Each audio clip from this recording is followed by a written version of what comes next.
Hello student, welcome back to my YouTube channel. आज के video में हम डिस्कस करेंगे जो हमारा सब्जेक्ट है थर्ड सेमेस्टर में जो आपके सब्जेक्ट आने वाला है कंपनी अकाउंट्स, जिसका कोड है BBAN 305। इसके बारे में हम डिस्कस करेंगे। ये जो सब्जेक्ट है ये आपका न्यूमेरिकल बेस्ड सब्जेक्ट है जिसको मैं आपको पढ़ाऊँगी थर्ड सेमेस्टर में, ठीक है।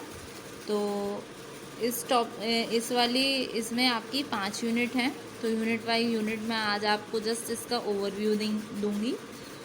कल से मैं आपको इसका सिलेबस कराना शुरू करूंगी, ठीक है। तो आज के वीडियो में हम क्या डिस्कस करेंगे, अपना सिलेबस के बारे में, ठीक है।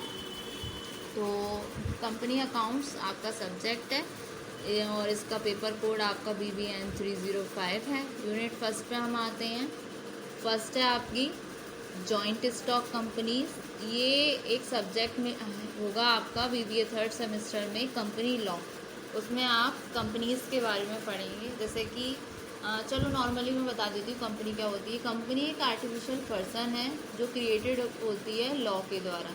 इसको हम बोल सकते हैं company is an artificial person which is created by law. ये क्या है, एक आर्टिफिशियल पर्सन है। जैसे कि अंबानी हो गए, ठीक है। अंबानी की कंपनी है जियो, तो उन्होंने कंपनी को अपना नाम दिया जियो कंपनी, ठीक है। तो वो अंबानी का नाम नहीं है। ये नहीं है कि अंबानी की सिम ले आओ, हम क्या बोलते हैं, जियो की सिम है हमारे पास या जियो के हम कस्टमर हैं। तो उन्होंने एक आर्टिफिशियल पर्सन को क्रिएट कर दिया जो कि आपकी हो गई जियो, ठीक। ऐसे ही आदित्य बिरला ग्रुप का एयरटेल है, ठीक है, भारतीय एयरटेल। तो क्या है, उसको उन्होंने नाम दे दिया एयरटेल का, तो बोलते हैं एयरटेल की सिम है। तो एक उन्होंने आर्टिफिशियल पर्सन क्रिएट कर दिया। जैसे कि अगर आपको सिम से रिलेटेड या जियो से रिलेटेड कोई दिक्कत है तो आप कस्टमर केयर पे फ़ोन लगाएंगे, तो आप ये थोड़ा ना बोलेंगे कि मुझे अंबानी के खिलाफ कंप्लेंट करनी है या अंबानी के अगेंस्ट कंप्लेंट करनी है। आप क्या बोलेंगे कि जियो से रिलेटेड, जियो के नेटवर्क से रिलेटेड इशू है हमें, या हमें कोई शिकायत है तो हम उसको दर्ज कराना चाहते हैं। ये थोड़ा ना बोलेंगे कि अंबानी की वजह से हमारी सिम नहीं चल रही, ऐसा थोड़े ना है। तो एक उन्होंने आर्टिफिशियल पर्सन क्रिएट कर दिया जिसका नाम रख दिया उन्होंने जियो। तो जियो जॉइंट स्टॉक कंपनीज़ के बारे में, जैसे जियो हो गई, जैसे ये तो मैंने आपको जस्ट नॉर्मली एक एग्जांपल दिया है, ठीक है। तो जॉइंट स्टॉक कंपनीज़ के बारे में पढ़ेंगे आप यूनिट फर्स्ट में।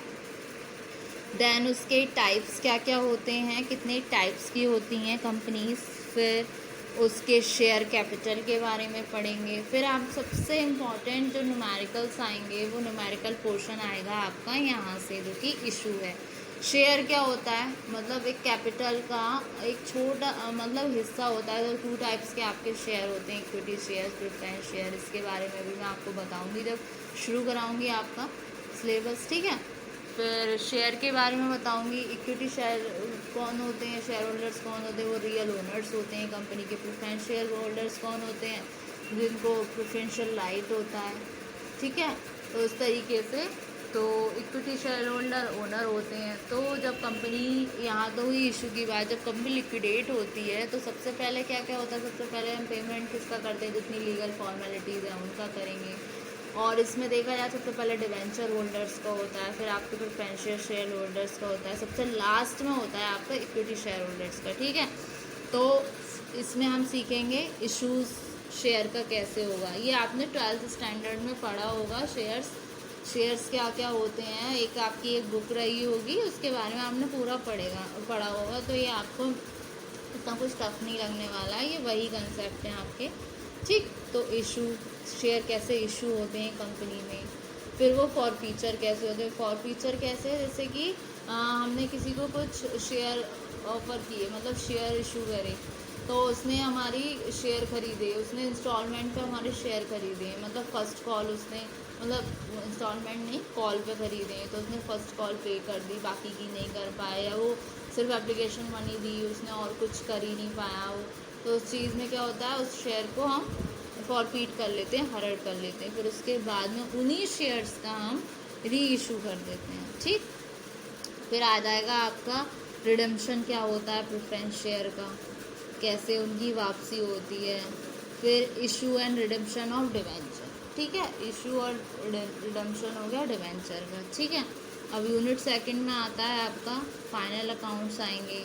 फाइनल अकाउंट्स में क्या क्या इंक्लूड होगा आपका, कंप्यूटेशन होगा मैनेजरियल रेम्यूनरेशन का, फिर डिस्पोजल होगा आपका प्रॉफिट का, ठीक है। फिर आती है यूनिट थर्ड। यूनिट थर्ड में क्या आएगा, अकाउंटिंग आएंगी आपकी अमालगमेशन के लिए कंपनीज की एज पर अकाउंटिंग स्टैंडर्ड्स 14, ठीक। तो अकाउंटिंग होगी आपकी इंटरनल रिकंस्ट्रक्शन की। जो आपका कंसेप्ट होता है ना, अमालगमेशन, एब्जॉर्प्शन और आपका इंटरनल रिकंस्ट्रक्शन, इनका ना तीनों का एक ही कंसेप्ट होता है। इसमें क्या, एक कंपनी तो ख़त्म होती है, दूसरी फॉर्म होती है, ठीक है। तो जब ये यूनिट कराऊंगी ना तो उसका आपको कंसेप्ट समझाऊंगी, तीनों को साथ में लेके, तो आपको ये उस टाइम बड़ा अच्छे से समझ आ जाएगा, ठीक है। अभी तो हम यूनिट थर्ड के बारे में बात ही नहीं कर रहे हैं, मतलब इसकी न्यूमेरिकल थोड़ा ना सॉल्व कर रहे हैं, अभी तो जस्ट हम सिलेबस डिस्कस कर रहे हैं। तो जब हम इस यूनिट पर आएंगे ना तो आपको ये समझ आ जाएगा। जो आपका ये कंपनी अकाउंट्स है ना, इसमें जो सबसे लेंदी टॉपिक होने वाला है आपका यूनिट फर्स्ट का, ये शेयर्स होने वाले हैं। उसके बाद में ये टॉपिक कोई इतने बड़े बड़े नहीं है, ये एकदम से आपके मतलब कवर हो जाएंगे। जो भी आपको देर लगने वाली है, जो भी आपको टाइम लगेगा करने में, जैसे कि मैंने लास्ट ईयर भी पढ़ाया था बच्चों को, तो सबसे ज़्यादा टाइम लगता है जस्ट यूनिट फर्स्ट को कंप्लीट होने, क्योंकि ये क्या है, आपका बेसिक है। बेसिक में क्या है आपका, कंपनीज़ क्या होती हैं, फिर उसके हम टाइप्स को डिस्कस करेंगे। सबसे पहले फॉर्मेशन कैसे होता है कंपनीज़ का, शुरू कराने से पहले उसको कराना पड़ेगा। जैसे प्रमोटर्स होते हैं, कंपनी को प्रमोट्स करते हैं, दैन उसका कैसे उसके इशू होते हैं, कि कौन कौन सी कॉल होती है, किसके AS 14 के अकॉर्डिंग कैसे कैसे आता है, मतलब उसका पूरा एंटायर कंसेप्ट को समझना पड़ेगा। फिर इसके टाइप्स कंपनीज़ के, फिर शेयर को किस किस तरीके से इशू होता है, फॉरफीट होता है, री इशू होता है शेयर का, रिडम्पशन होता है प्रेफरेंस शेयर का, ठीक है। तो इस तरीके से इसके बारे में हम डिस्कस करेंगे, ठीक। फिर आते हैं हम यूनिट सेकंड पे। यूनिट सेकंड जैसे कि अभी मैंने डिस्कस तो कर ही ली। इसमें यूनिट सेकंड में क्या होगा, आपके फाइनल अकाउंट्स होंगे जो आपने पढ़े थे 12th में, जिसमें ट्रेडिंग एंड P&L अकाउंट बनेगा, फिर उसका अपना फाइनल बनेगा, ठीक है। तो 2 अकाउंट इसमें मेंटेन होंगे। जब न्यूमेरिकल आएंगे तब आपको और अच्छे से समझ आ जाएगा। फिर मैनेजरियल का रेम्यूनरेशन, इसमें कुछ परसेंटेज के बेसिस से दिया हुआ होता है, 30%, 20%, ऐसा करके एक एग्जांपल दे रही हूँ। बाकी का जब आप करेंगे तो समझ आ जाएगा। डिस्पोजल ऑफ प्रॉफिट, ठीक। अब आपकी यूनिट थर्ड आई। यूनिट थर्ड में क्या है, जैसे कि मैंने बताया था, 3 अकाउंट का एक ही कंसेप्ट होता है, अमालगमेशन, कंस्ट्रक्शन और एब्जॉर्प्शन, वो। और यूनिट फोर्थ में क्या आएगा आपका, कंसोलिडेटेड बैलेंस शीट आएंगी होल्डिंग कंपनीज की, सिर्फ एक सब्सिडरी कंपनी का। इसमें कंसोलिडेटेड बैलेंस शीट में क्या, होल्डिंग कंपनी क्या होती है, जैसे कि 100% शेयर में 51% जो कंपनी होल्ड कर रही है वो होगी होल्डिंग कंपनी, और 49% शेयर वाली होगी आपकी सब्सिडरी कंपनी। तो आपके सिलेबस में जस्ट होल्डिंग और सब्सिडरी के बेसिस पे सिर्फ एक सब्सिडरी कंपनी होने वाली है, तो उससे रिलेटेड हम कंसोलिडेटेड बैलेंस शीट, ठीक है। यूनिट फिफ्थ में आता है आपका लिक्विडेशन ऑफ कंपनी। कंपनी का कैसे लिक्विडेट हो जाती है, कैसे वाइंडिंग अप हो रही है, ठीक है। फिर उसका स्टेटमेंट ऑफ अफेयर्स, ठीक। डेफिनिएंसी और सरप्लस अकाउंट क्या होगा, कैसे बनेगा, ये सारा। फिर liquid for financial statement of account receivers, फिर रिसीप्ट्स एंड पेमेंट अकाउंट, ठीक है। तो ये सारा होगा। तो इस तरीके से ये आपकी यूनिट फिफ्थ पूरी यूनिट वाइज मैंने आपको बता दी है, 1 to 5। और कल के वीडियो में हम शुरू से कंपनी अकाउंट्स का यूनिट फर्स्ट का टॉपिक शुरू कर देंगे, जो आपकी जॉइंट स्टॉक कंपनीज होंगी, उसके बारे में, उसके टाइप्स, और शेयर कैपिटल क्या होती है, इशू फॉर फीचर, री इशू कैसे होंगे, ये सारा मतलब आपका यूनिट फर्स्ट चलने वाली है कल के वीडियो में। आज के वीडियो में मैंने जैसे आपको सिलेबस का ओवरव्यू दिया है, ठीक है।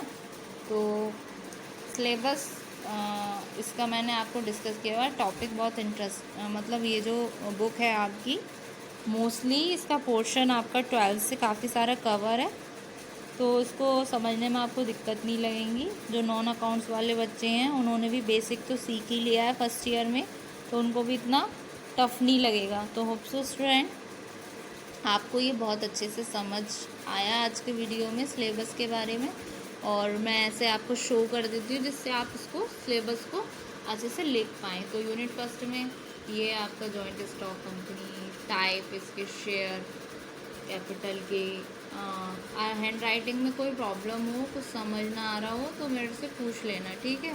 वैसे ट्राई तो किया है कि अच्छे से लिख पाऊँ और अच्छे से आपको दिख भी रहा होगा, ठीक है। और यूनिट सेकंड का ये फाइनल अकाउंट्स इंक्लूडिंग कंप्यूटेशन और मैनेजरियल, मैंने सिलेबस आपका लिख दिया है, तो आप इसको नोट डाउन कर लीजिए अपनी कॉपीज़ में। और फिर मैं आपको इसको कल से, आज तो जस्ट इंट्रोडक्टरी क्लास थी तो मैंने जस्ट इसका आपको सिलेबस को डिस्कशन किया है, कल से हम इसका सिलेबस कवर करेंगे। आज तो जस्ट इसका ओवरव्यू दिया था, ठीक है।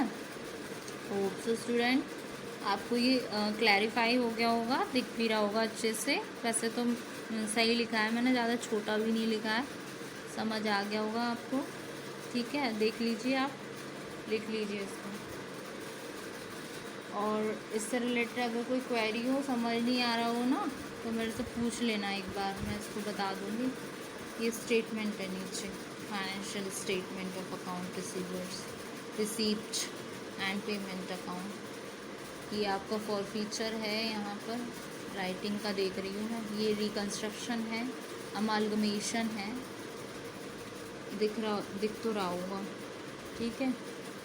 तो ये आपका सिलेबस है, इसको नोट डाउन कर लीजिए।